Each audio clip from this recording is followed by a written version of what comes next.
Single dad helped paralyzed woman at restaurant before blind date, not knowing she was the date he tried to cancel. Before we continue, tell us where in the world you're watching from. We love seeing how far our stories travel. Jackson Reed sat in his truck outside the Turning Point Cafe at 6:45 on a Saturday evening, staring at his phone like it might spontaneously combust. And honestly, he was kind of hoping it would, so he'd have a legitimate excuse to bail on this whole disaster of an idea. His sister Vanessa had been texting him all day with increasingly threatening messages. The latest one reading, "You promised. She's already inside waiting. Don't you dare cancel on her." And Jackson knew she wasn't messing around because Vanessa had dirt on him going back to when they were kids, and she wasn't afraid to use it. First date in 3 years, first time sitting across from someone who wasn't his late wife Sarah, first time pretending he was a functional human being instead of just a guy who went to work and came home and kissed his daughter goodnight and repeated the cycle until he forgot what it felt like to actually want something. He typed out another text to Vanessa. "I can't do this. I'm not ready. It's only been 3 years since Sarah died." But before he could hit send, his eyes caught movement in the parking lot 3 spaces over, and what he saw made him forget about the text entirely. Woman struggling to get a wheelchair out of her back seat, her hands shaking so badly she kept dropping the pieces, tears streaming down her face in the glow of the overhead lights. In Jackson's chest did this painful squeeze thing, because he'd seen this exact scene before with Sarah toward the end, when her MS got bad and she couldn't assemble her own chair anymore. He was out of his truck before his brain could talk him out of it, walking over with his hands visible so he wouldn't startle her. "Excuse me, can I help you with that?" Jackson kept his voice gentle, the way he'd learned to do with Sarah when her pride was at war with her limitations. The woman looked up, and her eyes were this deep brown that was currently swimming in frustration and embarrassment. And she said, "I've got it, I'm fine." But her hands betrayed her by dropping the wheel assembly again, and it clattered loud against the pavement. Jackson picked it up without asking permission, started assembling the wheelchair with muscle memory that came from 2 years of being Sarah's hands when hers stopped working right. "You've done this before," the woman said, and it wasn't a question. Jackson nodded. "My late wife had MS. I know all the tricks, which screws go where, how to lock the brakes so it doesn't roll away from you." The woman's whole defensive posture crumbled, and she said quietly, "I hate this. I hate needing help for everything. I used to be a dancer, and now I can't even get out of my own car." "How long?" Jackson asked while he finished clicking the last piece into place, and the woman said, 8 months, car accident, drunk driver, T-boned me on the passenger side." Her voice cracked on the word passenger. "My fiance couldn't handle it, left 2 months later, said he didn't sign up for damaged goods." Jackson felt his jaw clench so hard his teeth hurt because he'd heard that phrase before, overheard it at the hospital when Sarah's so-called friends whispered it in the hallway, and he said with more vehemence than he meant to, "Then he's an idiot. Anyone who can't see past a wheelchair to the person inside isn't worth your time." The woman blinked at him like he'd just spoken in a foreign language, and Jackson realized he was still kneeling beside her car like some kind of parking lot knight, so he stood up and offered his hand. "Let me help you in?" She took his hand, and he supported her weight while she transferred from car seat to wheelchair. The whole process taking maybe 30 seconds but feeling intimate, in a way that made Jackson's chest tight with memories of doing this exact thing for Sarah 1,000 times. "Thank you," the woman said once she was settled, wiping her eyes with the back of her hand. "Really, you've been incredibly kind. My date's probably already inside wondering where the hell I am." Jackson felt his stomach drop because, right, his date, the whole reason he was in this parking lot having an existential crisis. "He'll wait," Jackson said, "and if he doesn't, he's not worth it either." The woman smiled for the first time, small but genuine. "You sound like my sister." Jackson grinned back. "Smart woman." He started pushing her wheelchair toward the restaurant entrance without asking if she wanted help, because sometimes asking just made people feel worse, and the woman didn't protest, just let him navigate her over the speed bump and through the parking lot. "I'm Elena, by the way," she said over her shoulder. "Jackson," he replied. "Nice to meet you, Elena, even if the circumstances are kind of terrible." She laughed, this bright sound that didn't match the tears still drying on her cheeks. "That's one way to put it." They reached the entrance and Jackson held the door open, while Elena wheeled herself inside, and she turned back to look at him. Thank you again, Jackson. You've been a lifesaver. I hope your night goes well. Jackson's phone buzzed in his pocket with what was probably another threatening text from Vanessa, and he said, You too. Good luck with your date, and watched Elena wheel toward the hostess stand before he pulled out his phone to check Vanessa's message. Table 7 by the window. Her name is Elena. Be nice. Jackson read the text 3 times, his brain trying to process the words, and he looked up to see the woman he'd just helped in the parking lot sitting at table 7 by the window. She hadn't seen him yet, was looking at the menu, and Jackson just stood there in the doorway like an absolute idiot while his entire world rearranged itself. The owner, Margaret, spotted him first, her face lighting up because she'd known Sarah and knew this was his first date since the funeral, and she walked over signing, She's lovely, your sister picked well, in ASL because Margaret was deaf, and Sarah had loved her like a second mother. Jackson couldn't sign back, couldn't move, could only watch as Elena looked up from her menu and saw him standing there, and her eyes went huge. You're Jackson? Elena's voice came out somewhere between shocked and mortified. You're my date? Jackson finally remembered how to use his legs and walked to the table on autopilot. You're Elena? The woman Vanessa set me up with? They stared at each other for what felt like an hour but was probably 10 seconds. And then Elena's expression shifted from shock to something cold and defensive. So now you know I'm paralyzed, still want to stay? Or are you going to cancel after all? Jackson sat down hard in the chair across from her because his legs had stopped being reliable. What? No, I wasn't trying to cancel because of you. I didn't know you were paralyzed. Elena crossed her arms. My sister told Vanessa. I updated my profile. I'm upfront about this because guys always run. Jackson shook his head. I was trying to cancel because my wife died 3 years ago, and I'm terrified of feeling anything again. Not because of anything to do with you.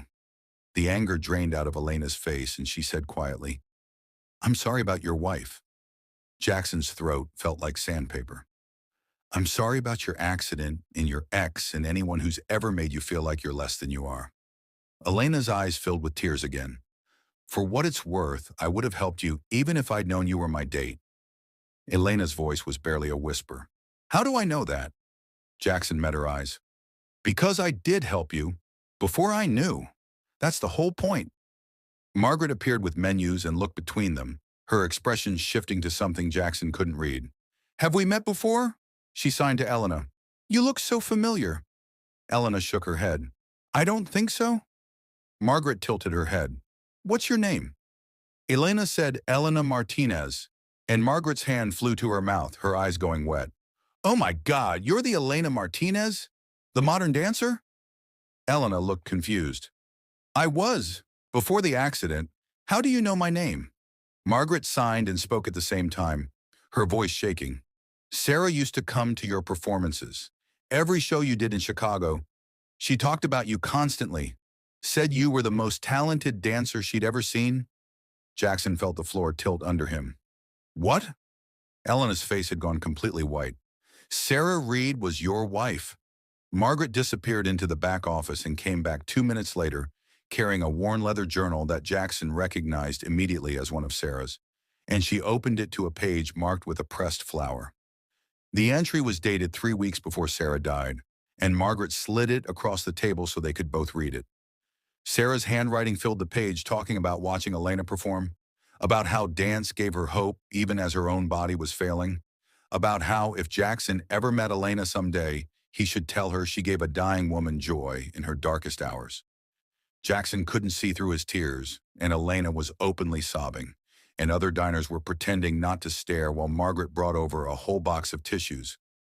She knew, Jackson said, his voice wrecked. Somehow, she knew we'd meet. Elena pulled something from her purse with shaking hands, a small silver ballet shoe charm on a delicate chain.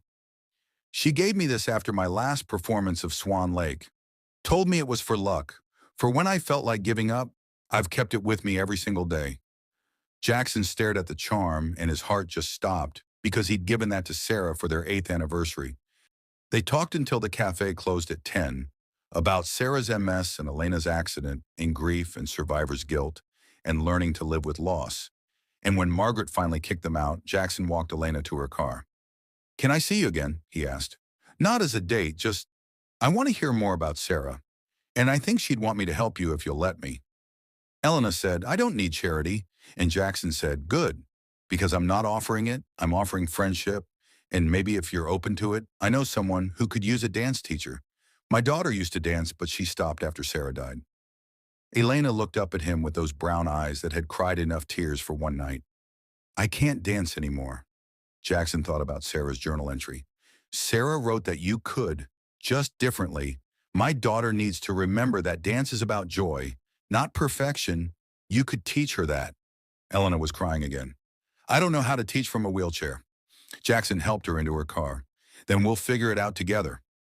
Jackson called his sister Vanessa at 7 in the morning the day after the date, and she picked up sounding like death warmed over because normal people don't get phone calls at 7 a.m. on a Sunday unless someone died or got arrested.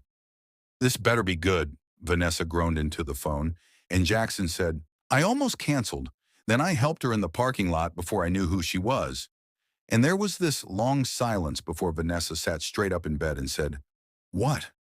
He told her everything, the wheelchair and the tears and Sarah's journal and the ballet shoe charm. And by the end, Vanessa was crying into the phone saying, "Sarah planned this. I know she did. She always said you'd find someone who needed you as much as you needed them." Jackson asked if Elena could come over Saturday to meet Mia, to maybe try teaching her to dance again. And Vanessa said through her tears, "You're already in love with her, aren't you?" And Jackson didn't deny it because what was the point? Saturday morning at 10 a.m. sharp, Jackson's doorbell rang, and his daughter Mia ran to answer it before he could stop her, then immediately hid behind his legs when she saw Elena in the wheelchair, because kids don't have filters about that kind of thing. Elena wheeled herself inside with this nervous smile and said, "Hi, Mia. I'm Elena. Your dad said you used to dance?" Mia's voice came out so quiet Jackson barely heard it. "I don't dance anymore." Elena asked why not, and Mia said, "Because mommy's gone and dancing makes me sad." Elena's whole face softened and she wheeled closer, but not too close, giving Mia space. "Can I tell you a secret? Dancing makes me sad too. I used to dance on big stages with my legs, and now I can't use my legs at all." Mia peeked out from behind Jackson's legs. "Then how do you dance?" Elena's smile got wider. "Want me to show you?" She put on music from Jackson's collection, Sarah's favorite song, and started moving her arms and upper body in this fluid, beautiful way that had nothing to do with legs and everything to do with feeling the music in your bones. Mia watched like she was witnessing actual magic, and when Elena asked, "Can you try?" Mia started moving her arms tentatively at first, and then with more confidence. And Jackson stood in the doorway crying because his daughter was dancing for the first time in 3 years. Every Saturday after that, Elena came over for lessons, teaching Mia that dance lived in your heart, not your feet, and they'd all have lunch together afterward, like some kind of makeshift family that nobody had planned, but everyone needed. 1 month in Jackson made her a job offer over sandwiches, while Mia was distracted with her coloring books. "My architecture firm is designing a new performing arts center. We need an accessibility consultant, someone who understands performance and disability from the inside." Elena put down her sandwich. "I'm not qualified for that." Jackson said, "You're more qualified than anyone. You've lived both sides, and it pays $50,000 a year with benefits." And Elena's eyes went wide because that was more money than she'd seen since the accident. "This feels like charity," Elena said, and Jackson could hear the walls going up in her voice. "It's not charity. The position existed. I just made sure you knew about it. You'd be helping design spaces where people like you can perform. That's not charity, that's necessity."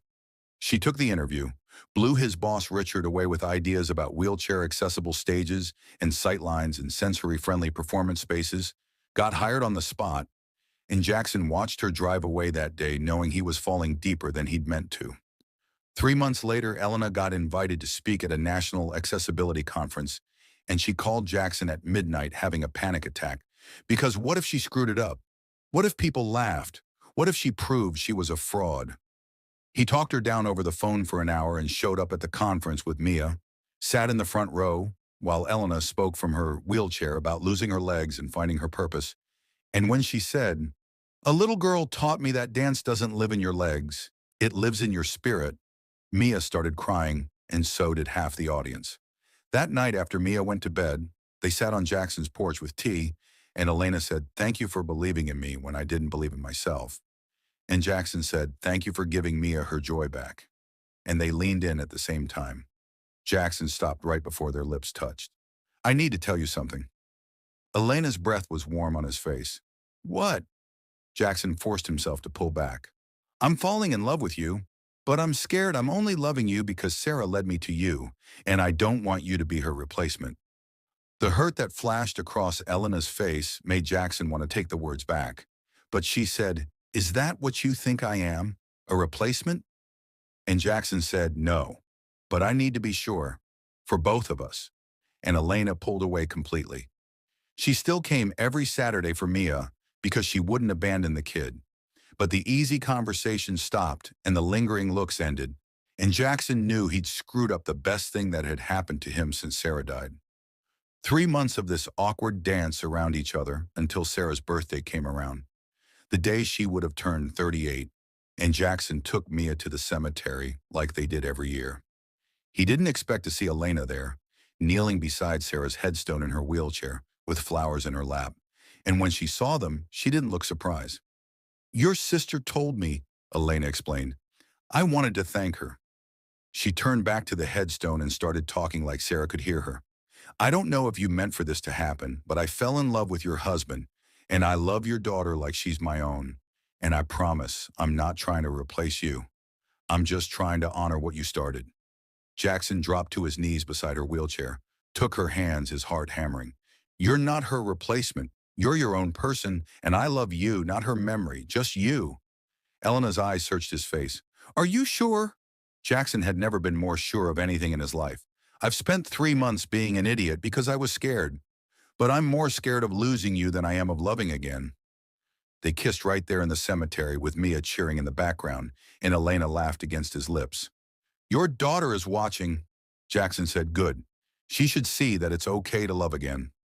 6 months after that first date, Elena performed for the first time since her accident, an adaptive dance showcase at the new Performing Arts Center that she'd helped design, and she dedicated the piece to Sarah, calling it "The Music Never Stops." Jackson and Mia sat front row, and halfway through the performance, Jackson signed to Elena on stage, "Will you marry me?" Elena saw it, completely lost her composure mid-dance, and signed back through tears. "Yes." And the audience had no idea what was happening, but Jackson and Mia rushed the stage anyway. Group hug, happy tears, and the beginning of everything. Elena became Jackson's official girlfriend about 2 seconds after Mia announced it to everyone at the grocery store by yelling, "That's my dad's girlfriend," loud enough for 3 aisles to hear, but she still wouldn't move in with them, no matter how many times Jackson suggested it. "I need to do this right," Elena said. And Jackson respected it, even though every fiber of his being wanted her close, wanted to wake up with her there, wanted Mia to have her at breakfast instead of just on Saturdays. They dated the old-fashioned way, dinners and museums and accessible hikes where Jackson pushed Elena's chair over trails, and Mia ran ahead pointing out birds and bugs. And Elena started teaching adaptive dance at the community center on Tuesday nights to a class of 12 people who'd been told their dancing days were over. Jackson would sit in the back and watch her work magic, watch people in wheelchairs and walkers and braces discover they could still move with joy, and he'd fall in love with her all over again. Everything was perfect, absolutely perfect, until the day Elena got a phone call that made her hands shake so badly she almost dropped her phone. Juilliard wanted her back, not as a student, but as an adaptive dance instructor. Dream job, New York City, $120,000 a year. And when she told Jackson, she watched his face fall like a building collapsing in slow motion. "That's incredible, Ishanon," he said, but his voice was hollow.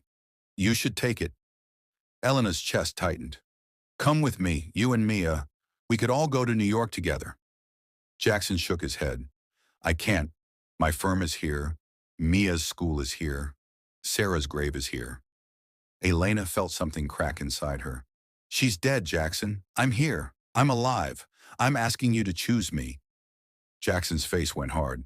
That's not fair. Elena stood up from her wheelchair using the table for support, her whole body shaking. Neither is asking me to give up my dream. They fought for the first time, really fought. Voices raised and words said that couldn't be taken back. And Elena left with tears streaming down her face, and Jackson punched the wall hard enough to leave a dent. Mia found him an hour later sitting on the porch steps with his head in his hands, and she climbed into his lap, even though she was getting too big for it. Are you and Miss Elena breaking up? Her voice was so small it broke what was left of Jackson's heart. I don't know, baby. Jackson held her tight. Mia was quiet for a minute, then said in that matter-of-fact way kids have, Mommy wouldn't want you to be sad, and Mommy's in heaven, but Miss Elena is here. You should pick the people who are here, Daddy. Out of the mouths of babes, Jackson thought, and realized his 6-year-old daughter had more wisdom than he did. Monday morning, Jackson walked into his boss Richard's office and said, we need to talk about opening a New York office. And Richard looked at him like he'd grown a second head. We don't have a New York office, Jackson said. I know, we should. Accessible design is exploding there. Let me head it up. And after a long conversation and some negotiating, Jackson walked out with approval to relocate, and he called Elena immediately, but she didn't pick up. Their 1-year anniversary was coming up, the anniversary of the date he tried to cancel, and Jackson asked Margaret to help him plan a proposal at the Turning Point Cafe. Margaret cried when he asked, said, Sarah would be so proud of you, and helped him coordinate with Elena's adaptive dance students to surprise her. The night of the anniversary, Jackson showed up at the cafe, but Elena wasn't there because she thought they'd broken up, until Margaret called her saying, you need to get here right now, trust me. Elena arrived confused and rolled into a cafe filled with all 12 of her students performing the piece she'd choreographed called The Music Never Stops. And Jackson walked through them to kneel beside her wheelchair. 1 year ago, I tried to cancel this date. Best decision I never made. Elena was already crying. You taught my daughter to dance again. You taught me to live again. Elena Martinez, will you marry me?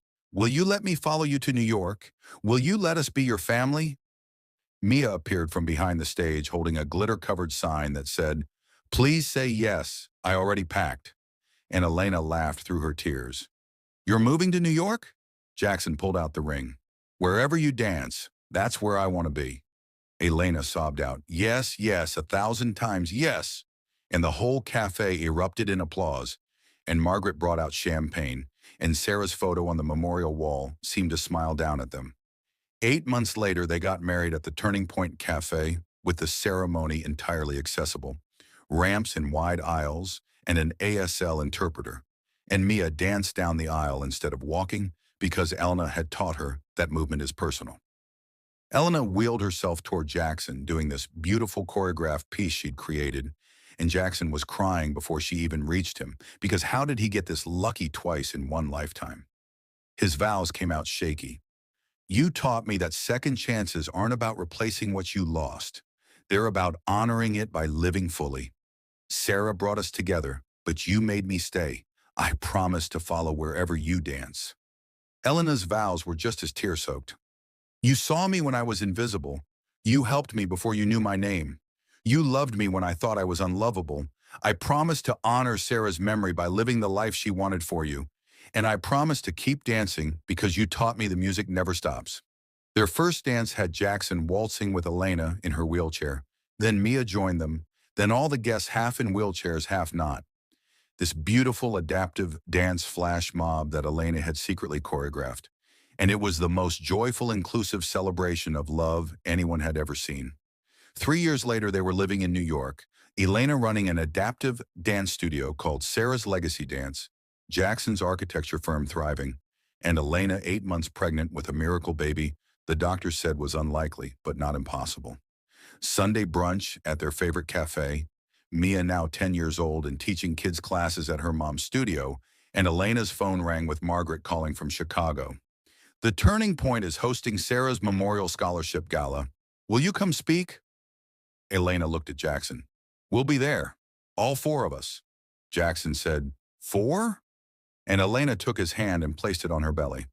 Her name is Sarah Elena, if that's okay with you. Jackson couldn't speak through his tears, just nodded, and Mia squealed, "Baby, Sarah is going to be the best dancer ever." They flew to Chicago for the gala, and Elena performed with Mia at the turning point. And afterward, Margaret brought out Sarah's journals and showed them the last page Jackson had never read. Sarah's handwriting said, "If you're reading this, it means you found her, the dancer. Tell her thank you for finishing what I started. Tell her the music never stops. And tell my daughter that mommy's dancing in heaven cheering for all of you. I love you, Jackson. I love you, Mia. And I love whoever has the strength to love you both. Dance on." Sometimes the dates we try to cancel become the moments that change our lives. Sometimes helping a stranger in a parking lot becomes the beginning of everything. Sometimes the person we're meant to love arrives in a form we never expected and teaches us that strength has nothing to do with legs and everything to do with heart. Jackson tried to cancel a date. Elena almost gave up on love. Sarah's memory brought them together. But they chose each other every single day because real love isn't about perfect timing or perfect bodies.